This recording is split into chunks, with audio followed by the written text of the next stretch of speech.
Good morning. So lovely Good to chat with morning. you today, Dr. Carr, our Director of Medical Education. And today we're going to talk about one of the most complex issues that face women, I think, and it's the perimenopause.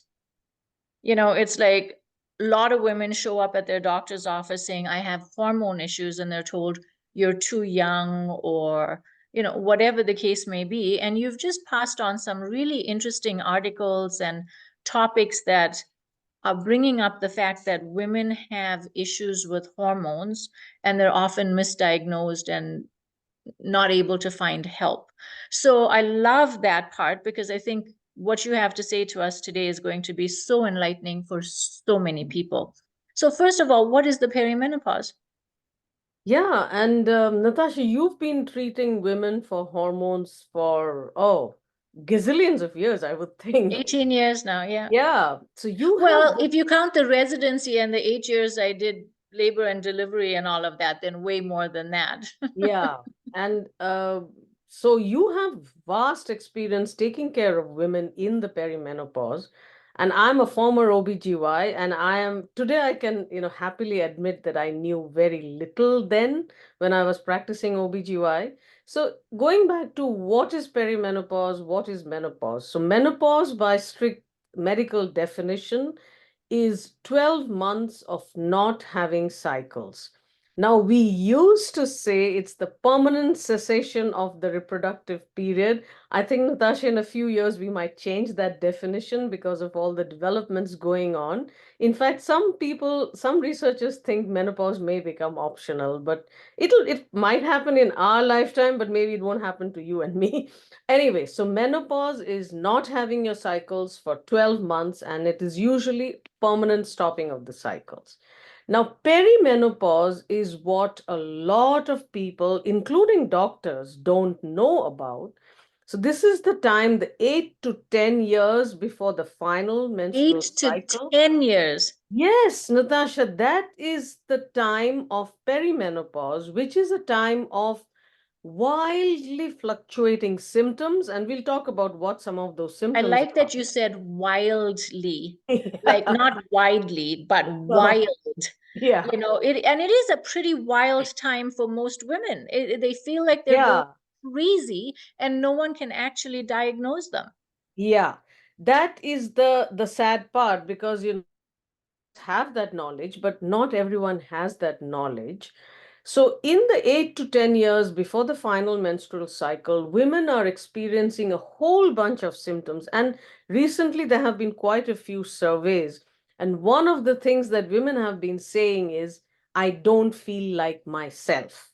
So, I think we should add that to our intake questionnaire. Do you feel like I don't feel like myself? And what is I don't feel like myself? I'm getting into that.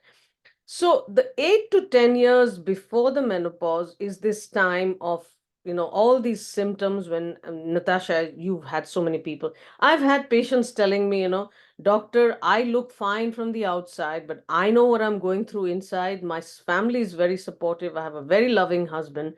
He doesn't understand what I'm going through. Hmm.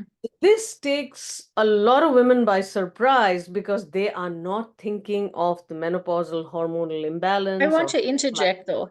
Why I acted surprised about 8 to 10 years is, Mhm, the menopause is supposed to be around 50 plus minus 5 years or 55 plus minus mhm. 5 years or whatever they tell you is the age of 51, menopause. yeah, in North America, younger in some of the Asian countries. Right. However, I will tell you that women are having hormonal symptoms in their 30s now. Yeah. So it's not 8 to 10 years anymore. It's actually much longer than that they're Mm, starting to have hormonal changes. Maybe you can't call it perimenopause, mm, but I mean, okay, and this you asked me not to digress, but I will tell you that even when I check ovarian reserve in younger women in their 30s, mm. it's surprising at how many of them have low ovarian reserve, and the Oh, yeah. reserve of the ovary is what determines the number of cycles left in your lifetime. But let's just say that symptoms can start even before, maybe it doesn't meet the classical definition of Mhm. perimenopause, but the symptoms are very much the same, and they're starting 10 years earlier, I would say.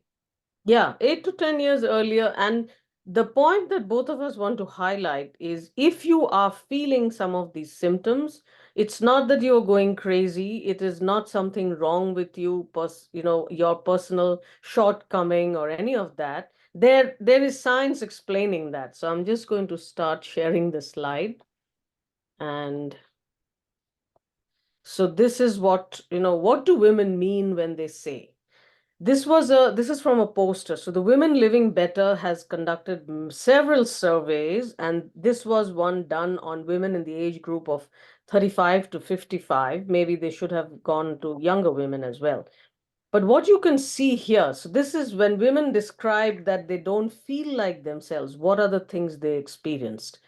Fatigue, difficulty making decisions, irritable, forgetful, harder time concentrating, tearfulness. This is like, I remember one of my cousins, and back then I didn't know it. She'd say, oh, I don't want to watch movies with my family because they know the point where I'm going to start crying, and they just hand over a box of tissues to me, and it's so embarrassing. I don't like it. And I didn't have the knowledge back then to explain that this is low progesterone, overwhelmed, less able to cope, worry more, low feelings. But you notice vaginal dryness and hot flashes are a whole lot less at this point, whereas all these other symptoms are a whole lot more. And this is what bothers women a lot. And many women have gone to their doctors, even to their specialists. So, Natasha, I know you have you have a lot of patient stories. So, can you share some with us where what did their doctor tell them, and how do Well, we a lot of explain all women these go. things? So here's the couple of things. When if you want to just put the slide back up and let it sit there, what we'll notice is that a lot of these are mental emotional symptoms. So women are getting antidepressants and diagnoses of mood disorder rather than the accurate diagnosis of your hormones are changing and they're affecting you. And I think at this point, it's really important that we mention that hormones are crucial for brain function.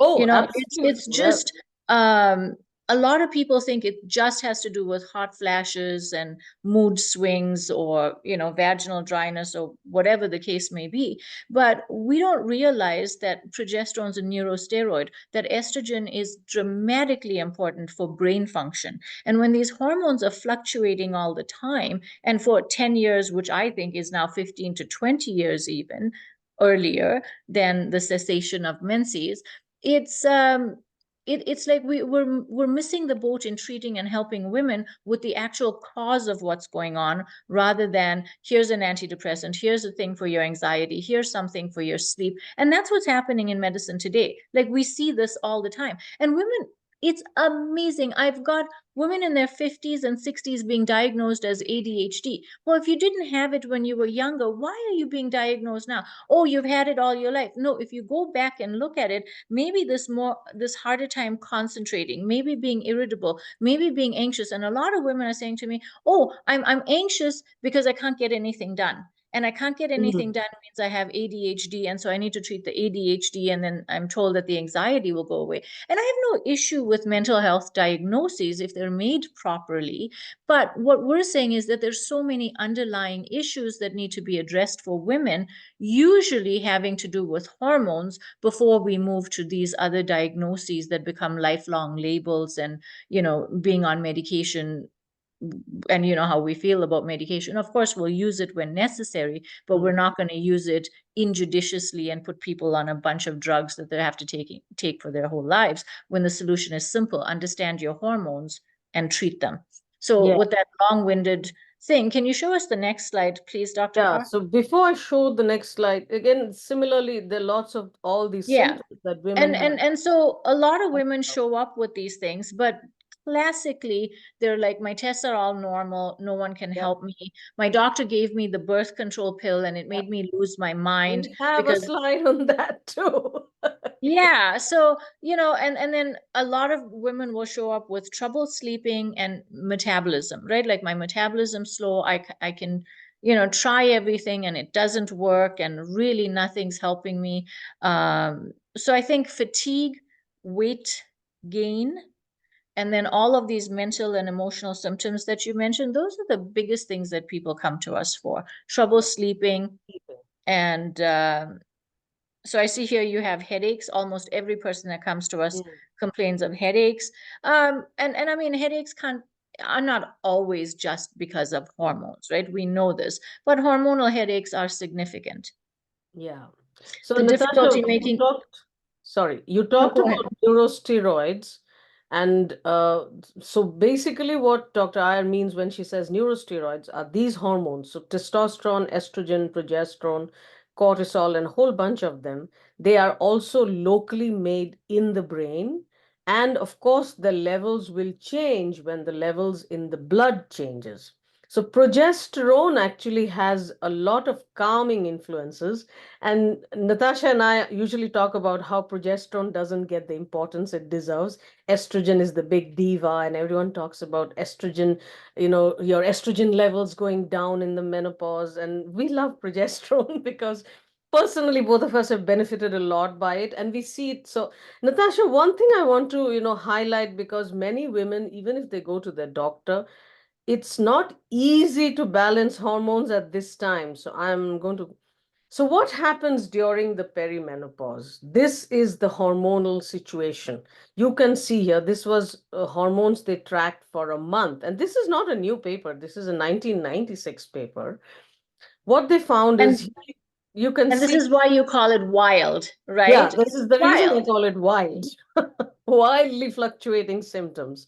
So my point is, Natasha, I get patients, in India, they'll say, I got my hormones tested and my doctor said they're normal.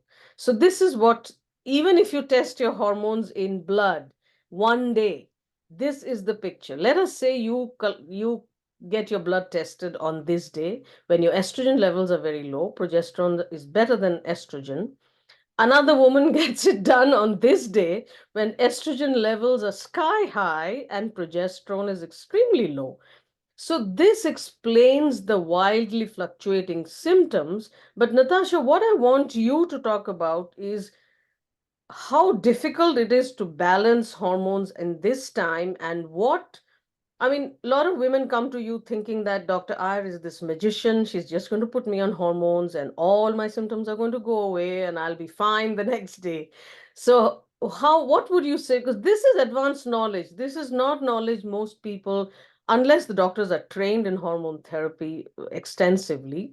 Many doctors don't know how to deal with this. So, Natasha, I'd love to know what you've been Well, doing this for so long. first of all, I was a resident in obstetrics and gynecology in 2003. Okay. Okay. And so that's the year I worked in the menopause clinic. So I'm just shocked that this paper is from 1996 because I worked in the menopause clinic and all we did was you have hot flashes, here's estrogen. It didn't work at this dose, we doubled it. It didn't work again, we gave you a higher dose. And if that didn't work, we gave you an antidepressant and said, see ya. You know, and We this didn't even do information was that. available, but even though it was available, what the heck do you do with it? And I think what I love about this is yes, I'm a magician. Yes, I've had patients come and tell me how amazing they feel and how their lives have changed and they got their life back. But this is truly how difficult it is when your hormones are wild. Every single day they're changing, and we have to try and balance you while your body is rebelling against us. And we can't predict day to day whether you're up, down, or sideways. So, one of the most important things that we do is help you. We can't change what your body is making, but we can help regulate the balance within. So, for example, and I know you said don't say this, but I will say this. Toxins and endocrine disrupting chemicals affect how your hormone levels are in your body. So, we have to address that. We also have to address adrenal function because we know that cortisol affects how you feel or how your body senses the hormones you have. right? And so if we don't balance adrenal function and we don't balance what I call the life-sustaining hormones first, very hard to get you to start feeling better. And then it's always trying to play catch up. Like we hope that, helping you metabolize estrogens better and eliminate them will, because you can see on this graph, especially, there's more of an opportunity to be estrogen dominant than there is to not be, right? And so we don't need to necessarily treat women with estrogen. And I will point out that sometimes high estrogen symptoms mimic low estrogen symptoms, but I won't get into why and the details about that. But classically here, we're trying to keep your estrogen levels optimal by facilitating the metabolism of it and the elimination of it so that you're not accumulating more, because then that puts it more out of balance in relation to the progesterone. So, what we want is like a level of balance between the two. And you can see how crazy it is to actually achieve that. But it's working with women, educating them, helping them. And we're seeing younger and younger women have lower levels of progesterone pretty consistently throughout their cycles. And I think that's the hormone I focus on the most and first. Yeah, so Natasha, what you said is so important because what happens just few days ago, somebody I know, not in Alberta, otherwise I would have, she would have come to you. So her doctor knew about, transdermal estrogens and oral micronized progesterone, but she was still having irregular cycles. So back in the days when this is my OBGY days, OBGY textbook, we were told if a woman is still having irregular bleeding, what it means is she still has some estrogen. So she does not need, estrogen at that point in life. She would need progesterone. Now, this is what, and Natasha, some of your patients, they are on, that is where it can be customized when they use bioidentical hormones, because you are giving some of these women a different dosage of progesterone in the first half of the cycle versus the second half of the cycle. And this has to be fine tuned in a lot of, I mean, this comes with a lot of it comes with experience, like, Natasha has doing it for so long. So that day, this woman was saying, "Oh, my doctor's put me on estrogen and on progesterone, and I'm feeling terrible. I think I should get off the hormone therapy." I said, "No, you need to find someone who is better, who has advanced knowledge, because very likely you don't need any estrogen at all at this time. It's progesterone." So the point that Natasha and I are trying to make, number one, is you are not going crazy if you experience all these symptoms of overwhelm, fatigue, brain fog. Recently, a 38-year-old doctor was telling me, I have brain fog. She's from India. I said, "Oh, yeah, you're 38. In India, women go through menopause at 46. So you're in the perimenopause." She got the shock of her life. She said, "What are you saying? I'm only 38." I said, "Yeah, that's the 8 to 10 years before." So, brain fog. Now, brain fog can be because you're not sleeping well, and you may not be sleeping well because you are binge watching Netflix, or it could be chronic insomnia. That needs to be addressed. So, all these different symptoms, the solution for that is not an antidepressant or an anti-anxiety medication. First of all, Or the birth control pill. yeah. So first of all, I think it's important to know that you're not going crazy. This is a part of, perimenopause and menopausal transition. The second is there are solutions available, but you also need to understand the solution may not be just like that, you just take this pill and it's over. No, it's a lot of different things that have to be taken care of together. Mhm. So I Yes. will So we stop love there, Natasha. balancing hormones, and we know how important hormones are for your brain and your cardiovascular system and your bone health and protecting your vitality long term. And it's sometimes never too early to start balancing hormones, whether it's with actual hormones or helping your body make and use them better. Yep, absolutely. Thank you, Natasha. Thanks, Dr. Carr.